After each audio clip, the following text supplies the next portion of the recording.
Je trouve qu'on apprend énormément de choses en un temps relativement court, donc il faut après prendre le temps de le digérer et de faire l'effort de revenir sur nos cas.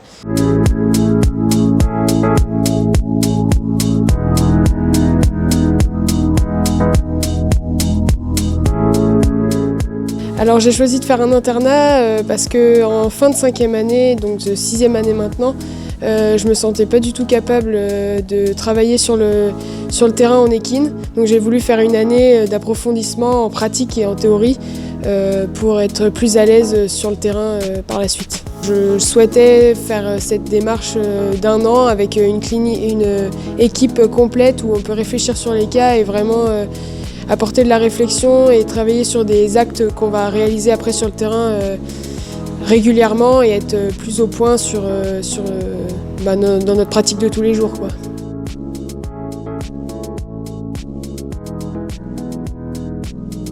On arrive le matin, on fait les soins aux chevaux avec les étudiants.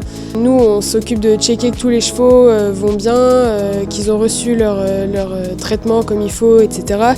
Puis après, on a la ronde où on présente les cas et on ajuste les traitements avec les cliniciens et leur avis. Et on fait le plan thérapeutique et diagnostic donc, des chevaux pour la journée.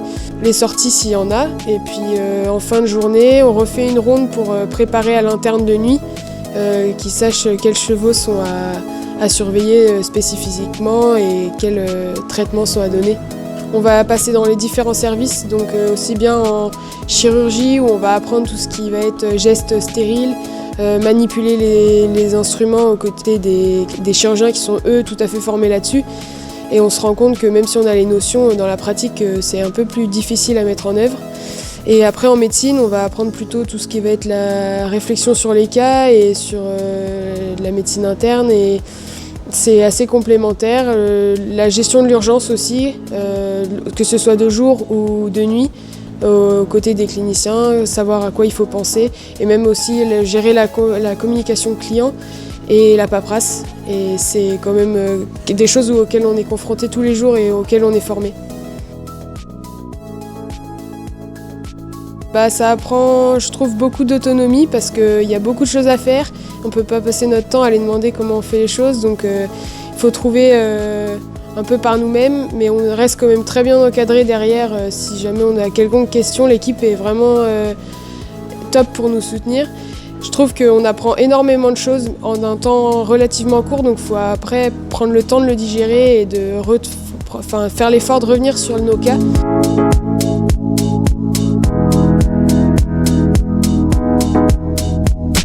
Alors au CIRAL, on est donc toujours entouré de cliniciens.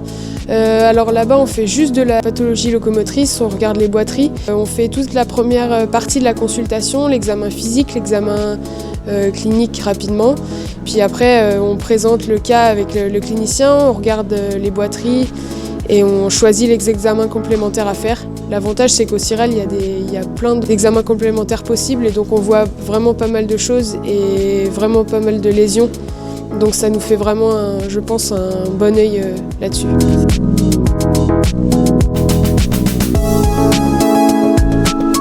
Je ne sais pas ce que je veux faire après, si je veux pousser plus loin dans la formation avec un assistanat, plus ou moins une résidence, ou si je veux travailler sur le terrain, les deux m'intéressent, donc je ne sais pas encore, j'attends de voir un peu au cours de cette année, au cours des discussions avec les cliniciens et au cours des cas que je rencontre et je vais voir.